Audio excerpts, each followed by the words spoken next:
Yaqindan buyon Amerikaning Xitoyga bo'lgan besimi va kuchlik cheklamasining kuchayishiga qarata Xi Jinping Birlashgan Davlatlar Tashkiloti qurilganligining 75 yillik munosabati bilan Birlashgan Davlatlar Tashkiloti Umum Majlisining yuqori darajali yig'inida muhim nutq sinalg'usini e'lon qilib, Amerikani maxfiy tanqidlab Birlashgan Davlatlar Tashkilotini adolatni qo'llashga chaqirgan.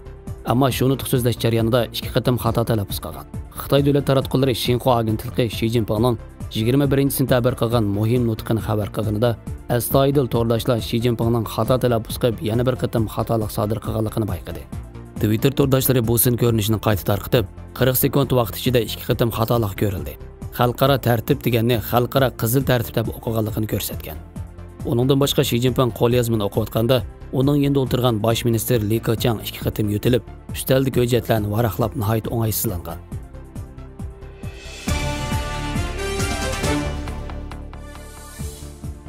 Hindiston taratqullari yaqinda e'lon qilgan uchurda bayon qilinishicha, Xitoy askarlari Nepal bilan Tibetning chegarasidan o'tib 2 kilometr yiroqlikda qonunsiz yer egallab, Nepalning Xomla noyisida uy selib, yerlik kishilarning bu rayonga berishini to'sgan. Bu ishni kent komiteti mudiri Vishnu Bahadur Lama bayqagan ekan. Xitoy Kompartiyasining bu harakatiga qarata Nepal hukumati hech qanday bayonot e'lon qilmagan. Bahadur Lama taratqularga o'zining Xitoy askarlaridan uy selish to'g'risida so'raganligini, ularning javob berishini rad qilib qolmay, yana uning bu rayonga kirishini cheklaganligini bildirgan. Ayni vaqtda u shu yerdagi bosh ma'muriy amaldor Jeranjevi Giri bilan aloqalashib, bu ishni surishtirganda, bosh ijroiya amaldori o'zining hech nimani bilmaydiganligini aytgan ekan. Undan boshqa yerlik kent komitetiga mas'ul kishi taratqularga 2019-yili Nepal hukumatining Xitoyning bu rayonda yo'l yasashiga va uy selishiga qarshi turganligini, Xitoy Nepal hukumatining qarshi turishiga qaramay davomli qurilish qilganligini bildirgan. Xabarda yana Nepal hukumatining eg'ir beparvoligi sababidan davlatning nurg'un joylari yaqinqi yillardan buyon Xitoyning kontroliga o'tganligini, Nepalning diplomatiya ministri Pradip Kumar Javali Xitoyning Nepal zaminiga besib kirganligini inkor qilganligini, navbatda Nepal hukumati davlatning bexatarlik, tekshirish va nazorat qilish tarmoqlarining xodimlarini Nanxiya kentiga avatib, Xitoyning Nepalning zaminini qonunsiz egallab olganligini va uy solganligini tekshirmoqda.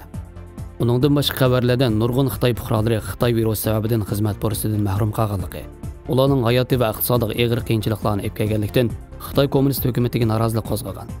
Bu sababdan Xitoy kommunist hukumati fuqarolarining hukumatga bo'lgan norozilik diqqatini bo'rash uchun chegara rayonlarda qasddan jiddiylik paydo qilgan deb ko'rsatgan.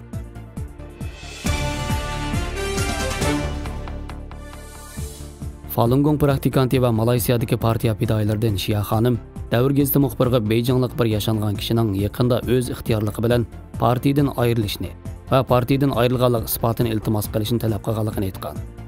U xalqaro vaziyatdagi o'zgarishlar sababidan Xitoy Kompartiya a'zolarining partiyadan chekinishga boshlaganligini bildirgan.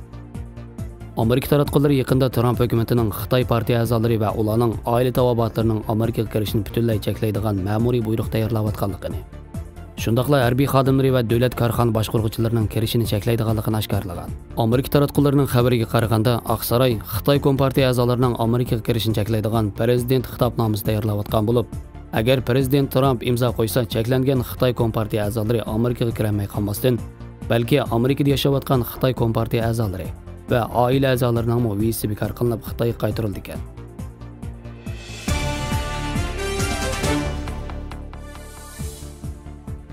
Avstraliyaning Tasmaniyadagi qutqizish xodimlari 200 ta kitning dengiz bo'yida to'xtab qolganligini bayqagan.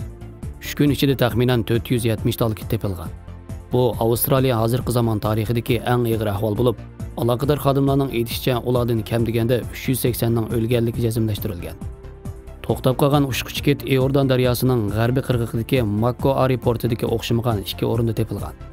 Mutaxassislar bir necha kun qutqizish olib borgan. Bunun ichida alohida osma serilma o'rnatilgan paraxut orqali kitlarni dengizga qaytishga uringan. Ammo kam deganda 25 kit qutqizib olinmagan bo'lib, to'xtab qolgan o'rinning yiroqligi va sovuq havo rayi sababidan qutqizishning qiyinlik darajasi eshib ketgachga amalsiz qolgan. Dengiz okean biologiya mutaxassislari kitlarning kollektiv holda qirg'oqqa uzib chiqishidagi sabab texi aniq emas. Ammo ushquch kitlarning kuchli ijtimoiy aloqasi bor. Pat-pat ushquch kit ehtiyotsizlikdan qirg'oqqa yaqin uzib, boshqa ushquch kitlarning agishini keltirib chiqarishi mumkin degan. Rayonda kitlarning qirg'oqlarga o'zini urishi umumiy hodisa bo'lib, 10 yildan buyon bunday ko'p sonda ko'rilmaganligi qayd qilinmoqda. Yangi Zelandiyada 2018-yili 200 dan ortiq kit bir hafta ichida o'xshamagan qirg'oqlarga urilib o'lgan.